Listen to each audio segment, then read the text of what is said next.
Hi, and welcome to Photoshop Shop. Today we're going to be working with the Quick Selection tool and the Magic Wand, so let's get started. First, you want to go over to your toolbar and go to Quick Selection tool, which is the brush with the dotted lines around it. Select New Selection.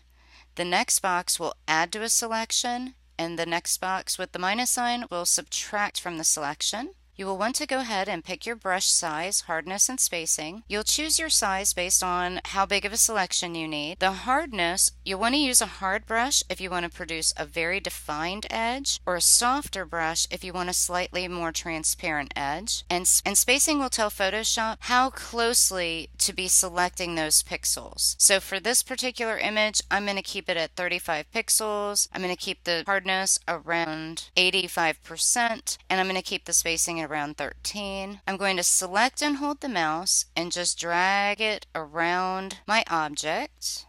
And as you can see, it made a pretty good selection. Say I accidentally had selected this fin. I can go up to this button, I can subtract that out, hold the mouse key and drag along your selection area. I'm not going to be very precise, I'm just trying to give you guys an example. So that's how you would make a quick selection using the Quick Selection tool. If we hit Command D on a Mac or Control D on Windows, that will deselect. Now let's go and we will select the Magic Wand. The Magic Wand tool works much in the same way. We will go ahead and select the first box, which is New Selection.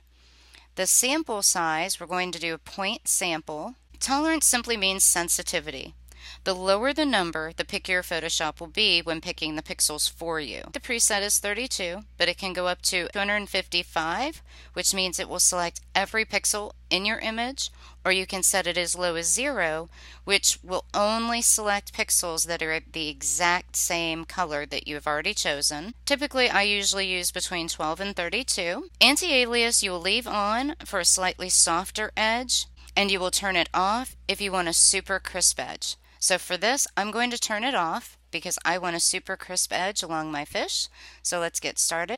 And by clicking once, that will make your initial selection. I'm going to hit Command D, and I'm going to select inside the fish. And you'll notice it only selected a very small area.